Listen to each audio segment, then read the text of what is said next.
Fair shot. Nicely done. Let me truss this one up and I'll make my way over to you.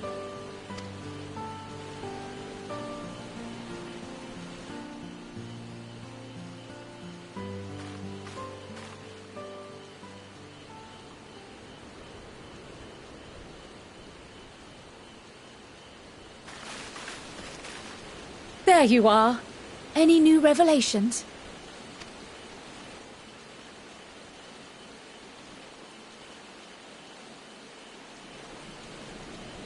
So you met with that gleaner again, this time to capture a hornbill.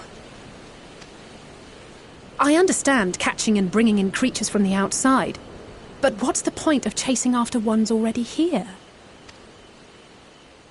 Oh, it's a simple thing, really. Occasionally, we remove specimens no longer needed for study, or those we've had difficulty raising. But we can't simply turn them loose. Safely returning such creatures to their native habitats is another facet of a gleaner's duties. But not in this case, I'm afraid. I've been asked to bring the bird below.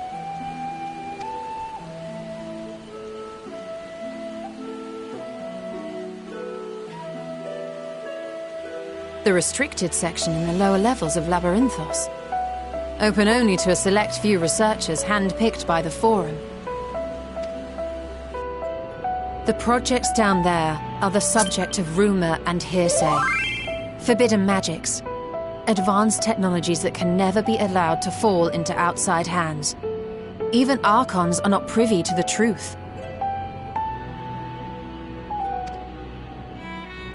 Those who are, the researchers involved in this secretive work, are not permitted to walk freely in the city, and are instead required to live in isolated quarters. What could a facility subject to such strict security protocols possibly need with a hornbill? An experiment? Possibly. I wasn't afforded an explanation. But judging by the requisition list given to me and my colleagues, I doubt it's for any kind of advanced research. I'd be more inclined to believe we were making preparations to migrate to the south. Mericidia or thereabouts. What? Why would you say that? Much of the flora and fauna we were asked to procure could serve as reliable sources of sustenance. They're comparatively hardy species, too, able to endure harsh climates. And among them are specimens known to be effective in improving soil quality and purifying water. When you put it that way, migration does sound like a reasonable assumption. That's all it is, though. An assumption. Through our tasks, we gleaners glimpse only bits and pieces of the Forum's plans. Our prime concern is that our requisitions, be they living or otherwise, are properly preserved for the knowledge of future generations. Now, I really must be going. I regret that I cannot reward you as you deserve. Perhaps you might reward us after a fashion, then. It is imperative that we reach the lower levels. And seeing as you are already set to descend with your assigned cargo, mayhap we could accompany you as your assistants. I'm afraid that won't be possible. Once the animals have been prepared for transport, we send them down separately via the lift. I will, of course, follow after to make my report, but I can hardly pass you off as porters when there's nothing left to carry.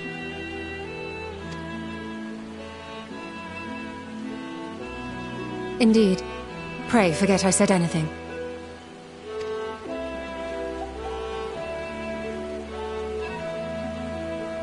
How do you feel about climbing? If you've strength and the courage to brave it, then there is another way down. This path leads to the 33rd facet, a mine shaft excavated during one of our expansions of Labyrinthos. While I cannot guarantee that the passage is safe to traverse, it should provide access to the medial circuit below. I never even knew such a place existed. Thank you. This is the perfect solution. You're quite welcome. But consider yourselves warned. If the going proves too treacherous, you do well to turn back. I bid you good day.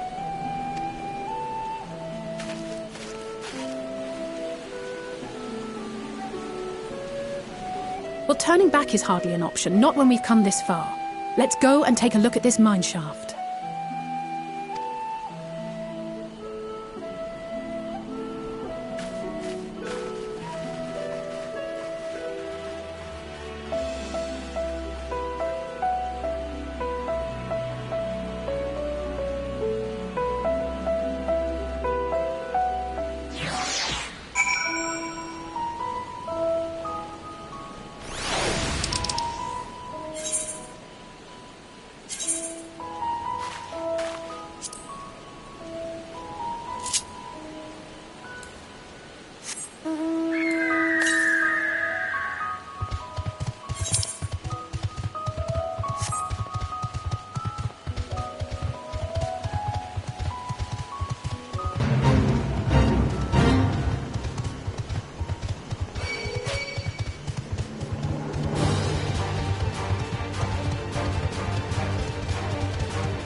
Hard to look away, isn't it?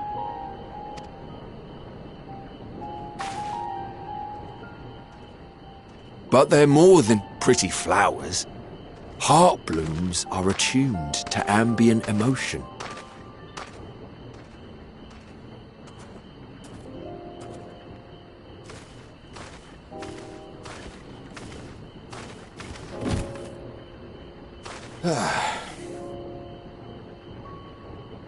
You don't seem convinced, but believe me, it's true.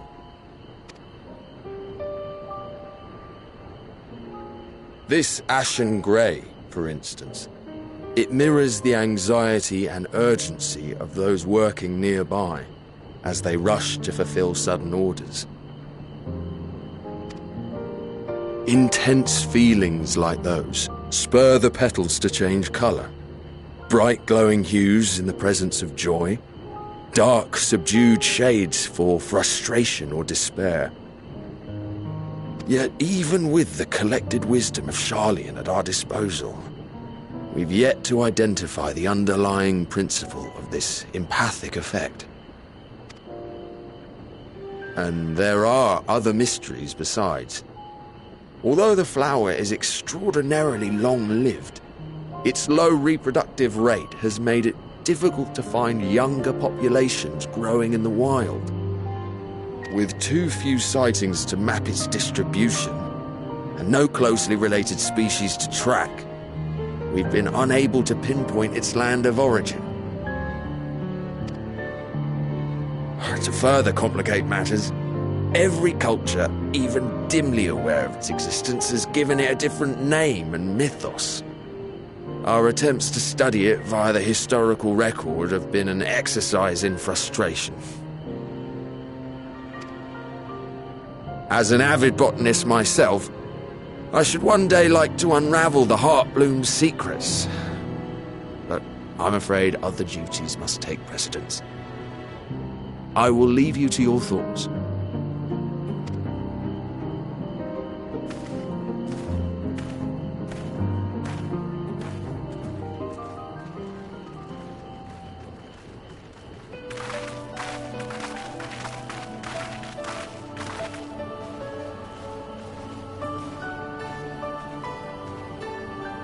Have you learned aught of interest?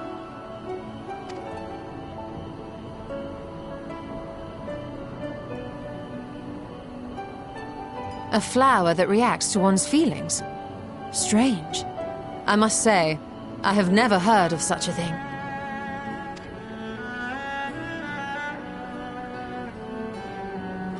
This is all very fascinating. But as it stands, we've failed to gain any significant insight into the Forum's undertaking. Indeed.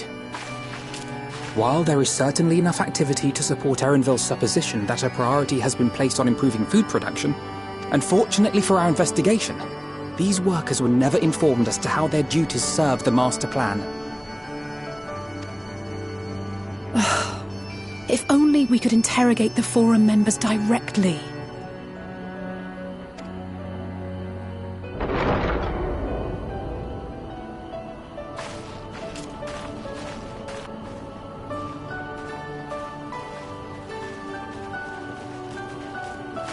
Isn't that the entrance to the Archaeum?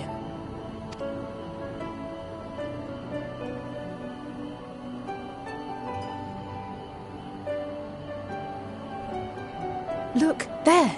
I think that's Erenville. A little difficult to tell from here, but I think you're right. He did say he was coming down to make his report. Erenville receives his orders from the Forum. Would it not follow, then, that the superior to whom he reports is a Forum member, or at least a close associate? You mean to eavesdrop on their conversation? What of the risks? Ours alone to bear. We won't interfere with Erenville's work, nor will he be implicated as an accomplice. If you're not comfortable taking part, I can do this alone. Nay. I said myself that I wished to know Father's intentions. And no answers will be forthcoming should we simply ask nicely. We can apologize later, should it come to it. Right now, we need every crumb of information we can get our hands on. Consequences be damned.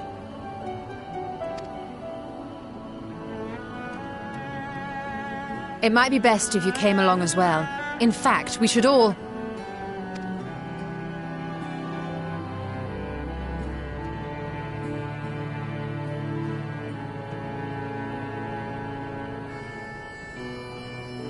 Cryle?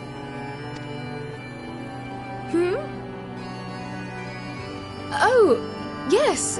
That certainly sounds like a plan. I'm glad you agree.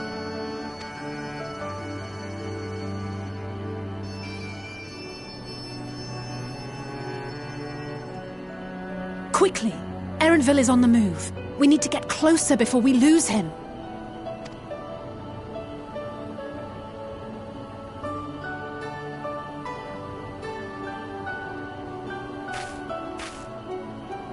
Almost. I can almost reach you.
I trust you will find your compensation to be more than satisfactory. We wish to make clear that we are pleased with the efficiency and thoroughness of your work. So much so that we have come bearing new tasks in need of your competent hand.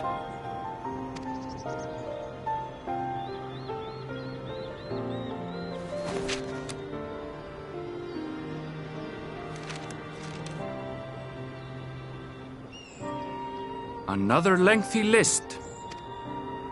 If I may speak frankly, the Gleaners have been pushed to the point of collapse by your unending demands.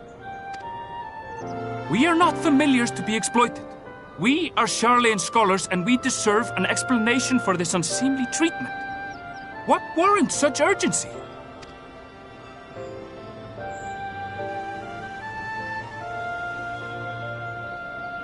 In an age long past, Sharlayan was charged with a momentous duty. And now that word of the final days hangs heavy in the air, the time has come for us to fulfill that charge. I can say no more, but I promise you this. All will be revealed in due course. And when it has, you will understand that your toil was in service to the greatest good.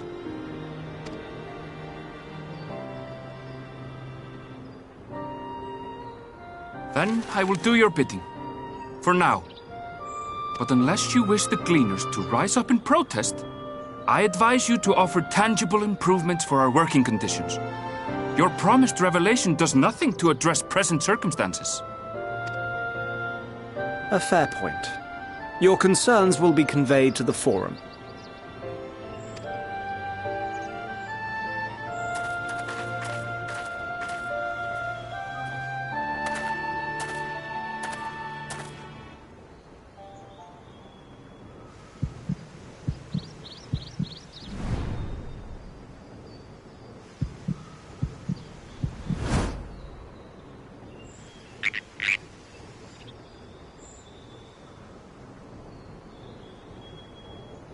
I hope that was informative. You may consider my debt to you repaid in full. While I do have my reservations about the Forum, I want to believe that they have our best interests at heart. Which is why I'm reassured that you're busy sniffing out the truth of things. We can ill afford to place all our eggs in one basket, this master plan of theirs, without first understanding the risks involved.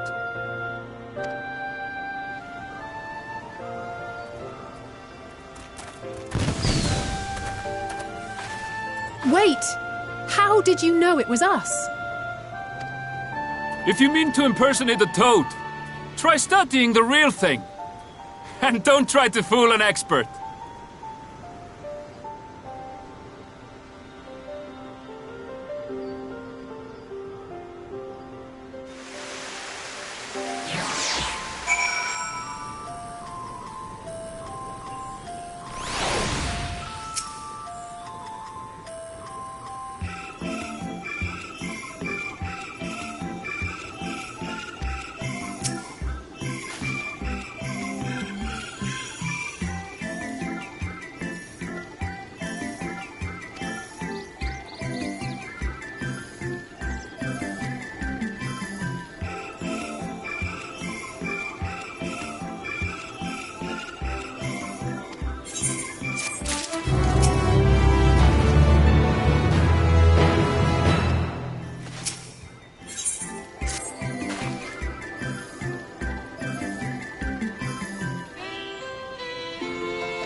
for you.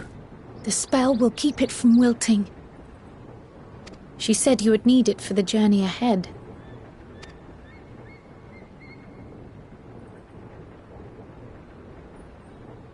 Will you speak with her now? I cannot hope to match Minfilia's clarity, of course, but...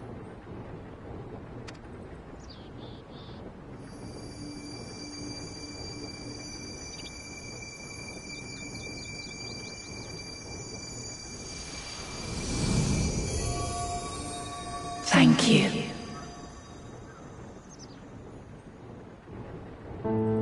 Do not worry. She has lent me her body for only a moment. Just as I could not save the first from the flood of light, it has become arduous for me to interact with the physical world without assistance. Though I might converse with you for a time, the incorporeal form I assumed on the ship would be incapable of casting even the simplest enchantment. It is in the depths of the ethereal sea, the place to which all life returns, where my influence is greatest. After Minfilia's sacrifice on the first, it was to the sea, here in the source, where I ferried her soul. I wished that gentle spirit to find rest in the world she loved so well. Her, and another who may yet have a part to play, though that will depend on you. Take the flower. Walk free, for you are free to go where you wish, to believe what you will.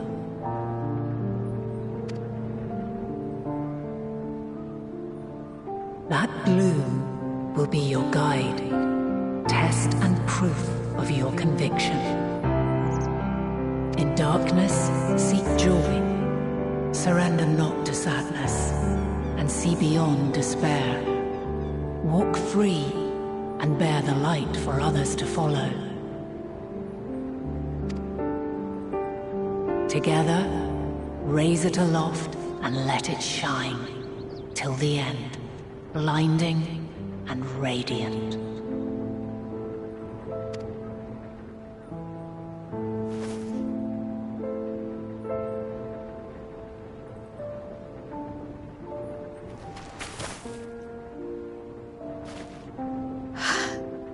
Was all too brief. Already she seems so far away.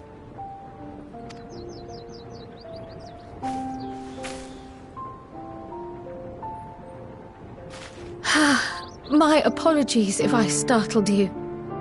Ever since we began our descent into Labyrinthos, I had sensed another's will, straining to reach out.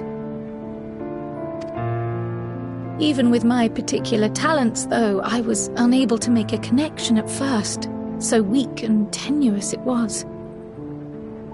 Once I took hold of that wispy thread, imagine my surprise to discover it was Heidelin herself. Needless to say, it seemed wise to learn what we could before letting go.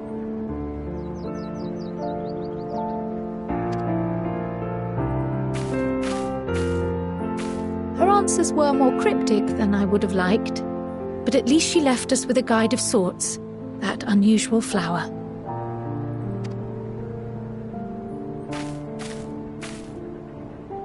Yes, we are definitely making progress.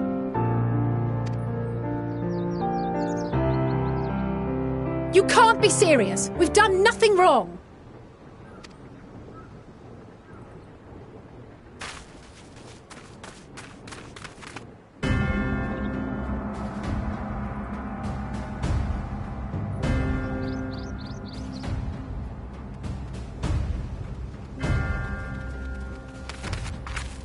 Master Fortuno? What business has the Forum with us? Obstruction and suppression, apparently. Mistress Baldessian, our records show you facilitated the Scions' entrance into Sharlayan by claiming them as assistants for your organization. We are aware of your investigations. After alerting the major institutions to the presence of potential troublemakers, we received word from an Archean custodian. A group operating under the auspices of the students, skulking about Labyrinthos and engaging in clandestine behavior. Clandestine? We may not have entered Sharlayan as scions, but we did naught to conceal our identities. Our only purpose in this city is to seek the truth. I can think of no reason why our actions should warrant the Forum's intervention. 'Tis not our way to discourage the pursuit of knowledge, but the timing of such pursuits must be considered, not to mention their potential impact. With the world in chaos, we, the true caretakers of wisdom, have committed ourselves to an undertaking that demands the utmost discretion. And we will not risk its success by turning a blind eye to disruptive foreign elements in our midst.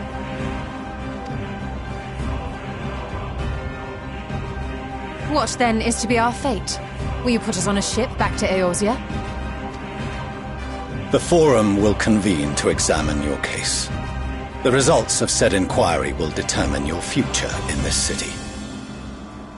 As for your absent companion, he has already been detained. Graha! But why? Is reading a crime now, too? Reading is encouraged, celebrated even. Not, however, of the volumes shelved in the restricted section of the library.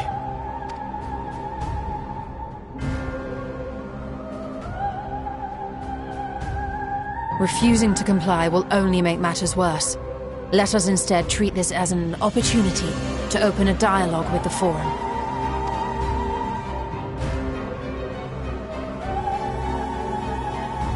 Silence is often one's best defense. I would advise against prolonging the proceedings with frivolous discourse.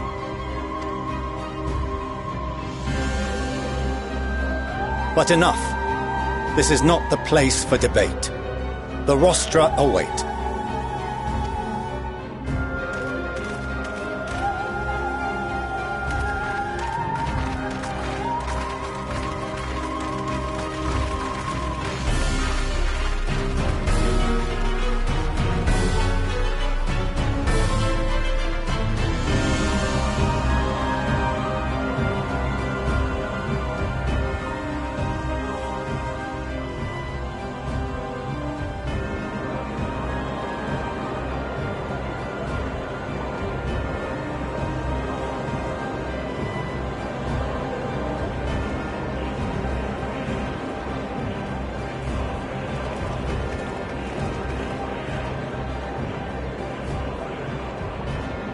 Forgive me.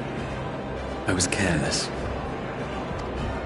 We would have been detained regardless. This way, at least, we managed to stay together. I trust your time within the Forbidden Archives was well spent.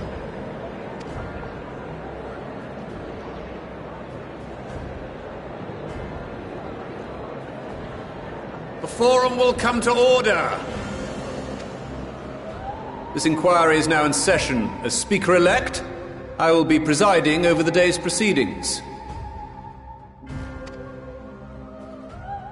Master Fortuner, would you be so kind as to restate the matter which compelled you to summon your colleagues with such urgency? As you are all aware, we recently denied Eorzea's request for Sharlayan assistance. Since then, certain individuals dissatisfied with our decision have taken it upon themselves to interfere with our work. They entered our nation masquerading as associates of the students of Baldessian. But these malcontents are better known as the Scions of the Seventh Dawn. These militants wield influence with both the Eorzean and Eastern alliances, and are inextricably involved with the crises presently afflicting the world at large. Loose in our city, These warmongers sought to meddle with and expose matters of state secret. What are they, if not a dire threat to be expelled?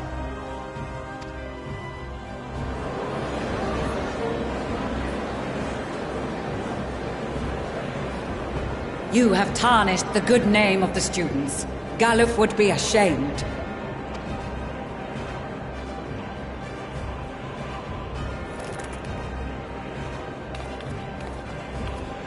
Galuf Baldessian was never one to forsake his fellow man. Even if this nation closed every door and retreated from the world, he would have found a way to help the Scions, help every soul of this star fight back against the coming doom.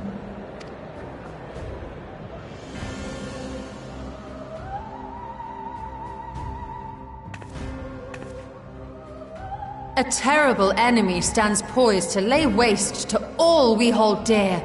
In the face of such madness, Eorzea reached out to Sharlayan, a respected ally, in the hopes of forming a united front. Was your curt dismissal truly the best you could offer? Or are you so preoccupied with your momentous duty of an age-long past that even the end of the world is unworthy of your attention?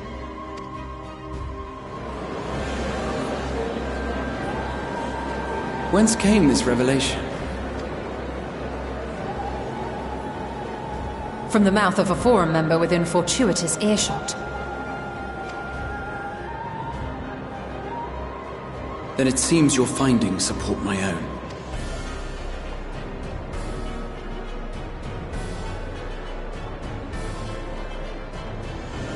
The reason I visited the restricted shelves was to study records of the forum's policy-making process, to better understand the historical trends underlying their most major decisions. At first glance, the positions of neutrality in war and the accumulation of knowledge above all else appear constant and consistent, the unchanging pillars of Sharlayan society. And once upon a time, I might have left it at that. These days, however, I am more attuned to the subtleties of governance, and so I noticed something odd.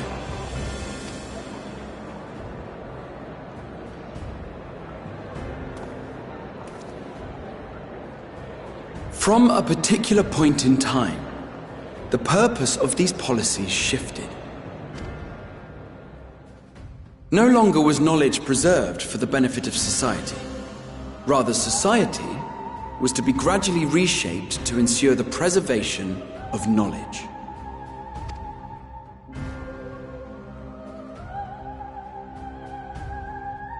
The most conspicuous and telling change was the one which befell Labyrinthos.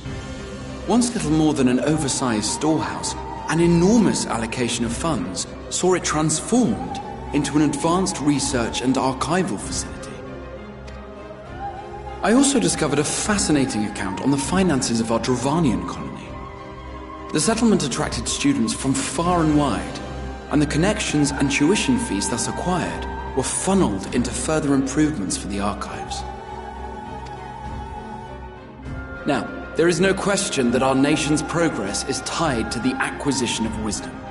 Nevertheless, the vast resources diverted for this purpose borders on the obscene.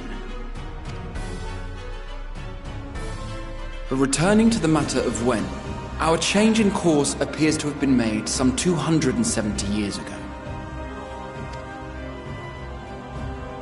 The very same period when Sharlayan scholars in the hinterlands began a formal study of the ethereal sea.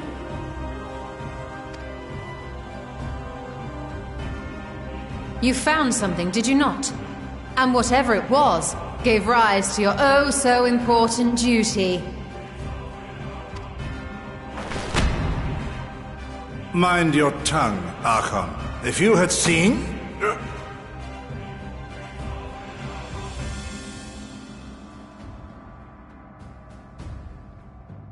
Yes, we are bound by a duty we cannot ignore.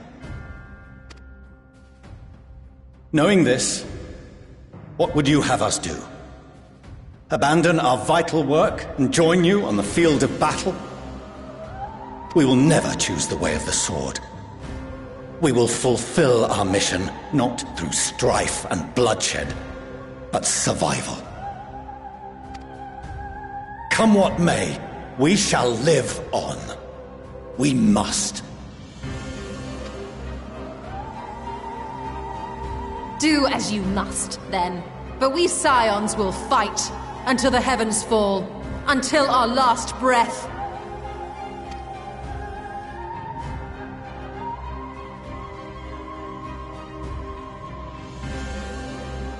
Such misguided zeal.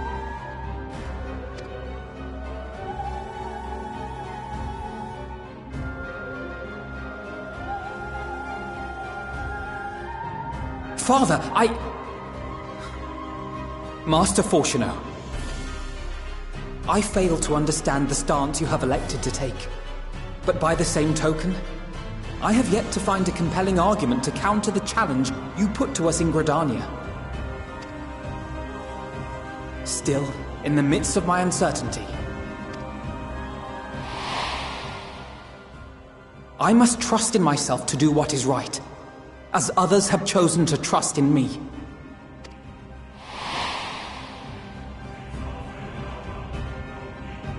So I will continue, as I always have, weighing the consequences of my every action, and allowing my hope for the future to inform my decisions.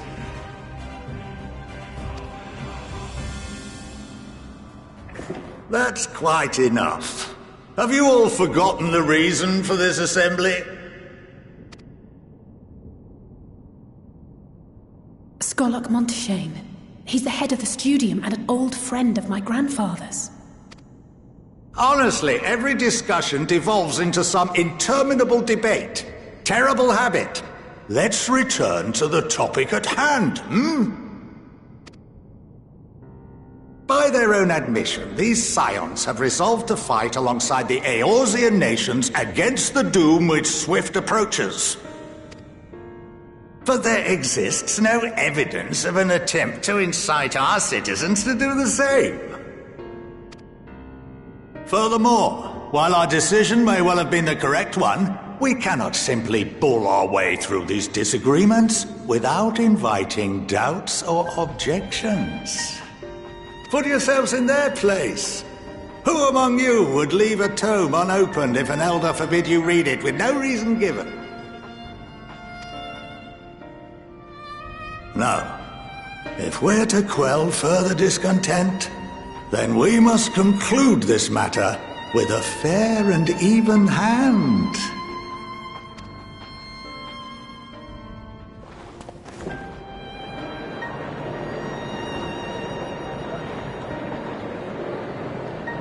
Order! We will have order! Master Monteshane raises some valid points. Keeping such concerns in mind, I propose we enforce the following measures. Until further notice, the students of Baldessian are to cease any and all activities within the domain of Sharlayan. You will also refrain from any further investigation into the Forum's decisions and duties. Failure to comply with these restrictions will result in the immediate expulsion of your Scion associates. Let us put this judgment to a vote. All in favor, raise your hand.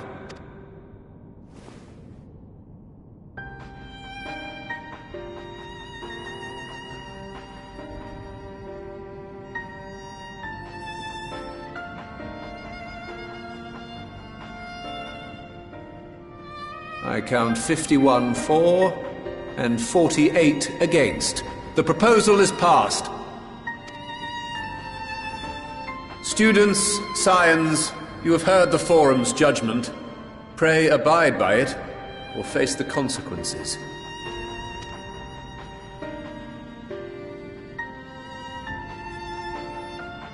Honored members, I thank you for your time. This inquiry is concluded.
Welcome home, my lady.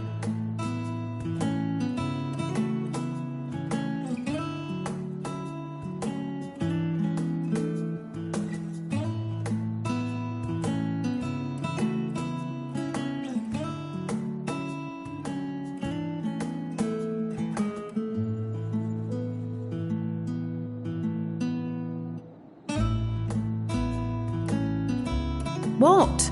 What are you gawping at?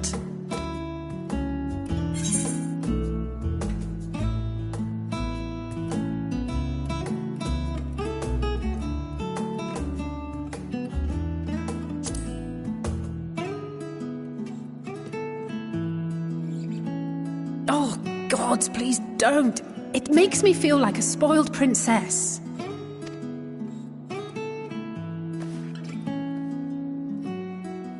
Lord Fortuneau is not to hear of this visit. And I should also like the children to have their gifts, ere my husband makes his return. As you wish, my lady.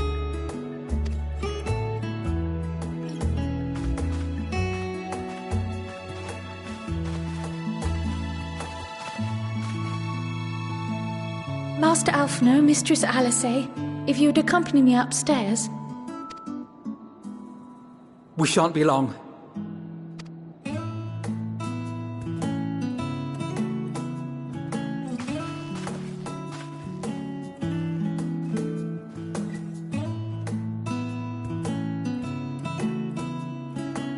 The twins have been sending letters home from time to time, recounting their latest adventures. I am sure they withhold certain details, of course, if only to keep me from worrying. Yet a mother worries all the same. In the early days especially, I tried to support them as best I could, sending the Scion's coin and other such donations. Fortunately, they have found the strength to overcome adversity time and time again. Their words grow more confident with every letter, their depictions more vivid. The triumphs and defeats, the joys and sorrows. It is clear that they have come to find value in every experience. But of those they treasure most, it would seem that meeting you might be the most impactful. Why, since that fateful day, I do believe there has not been a single missive in which you were not mentioned by name.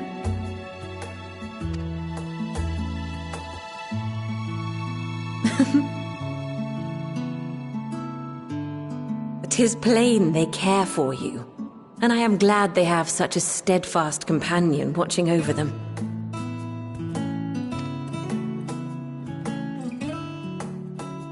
Under normal circumstances, I would offer you tea, but alas, these are anything but. In any event, why don't you keep me company whilst we await my children's return? Perhaps you might regale me with a tale or two of your exploits.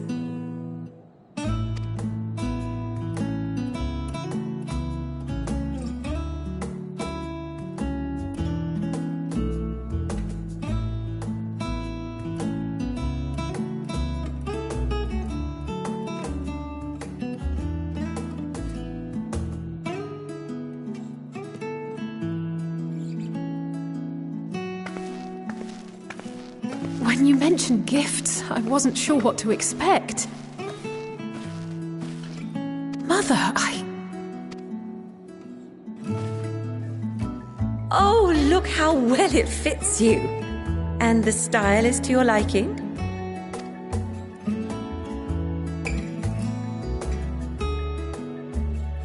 It's perfect.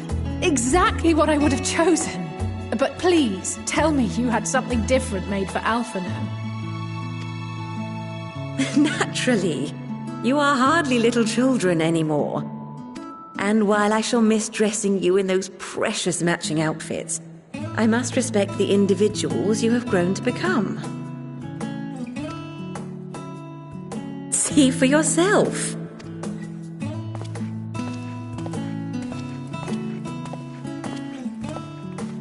Thank you for the splendid clothes, Mother. Stylish, comfortable, and eminently practical. I am so glad you like them.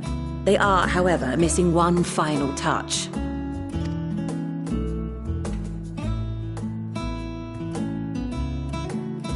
If you'd allow me, Master Alphino.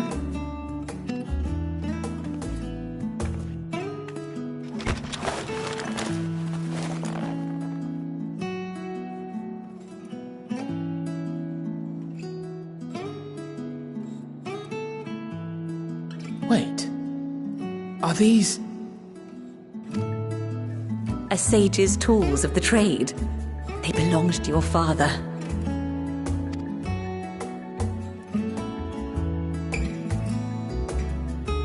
Though he may as well be chained to his desk these days, as a student he was often called upon to venture into the field. He wielded those armaments, both to heal and to harm in no few battles. None so fierce as those you two have braved, perhaps, but battles nonetheless.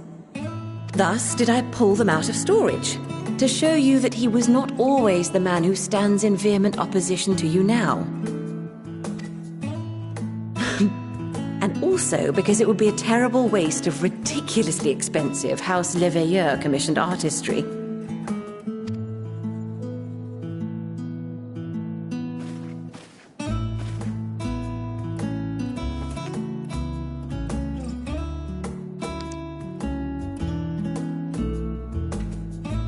I am told these devices are quite difficult to master.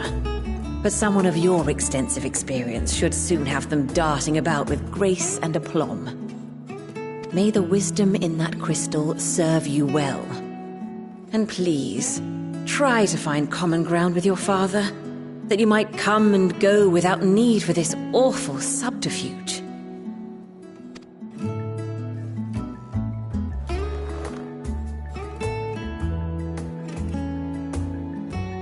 We will, Mother. I promise. My final gifts to you, before you run off, are an observation and a suggestion.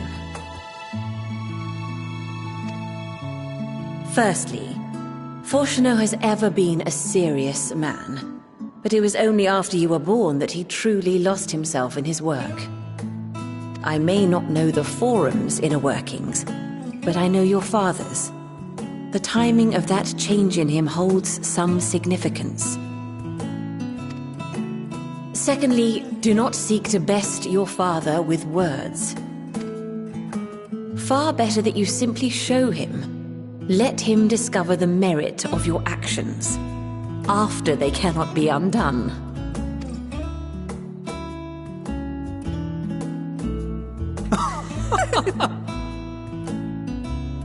Oh, Mother. We shall take your wisdom to heart. Thank you again for these gifts, and farewell for now. Safe travels, my children. Eat well, stay warm, and keep your friends close.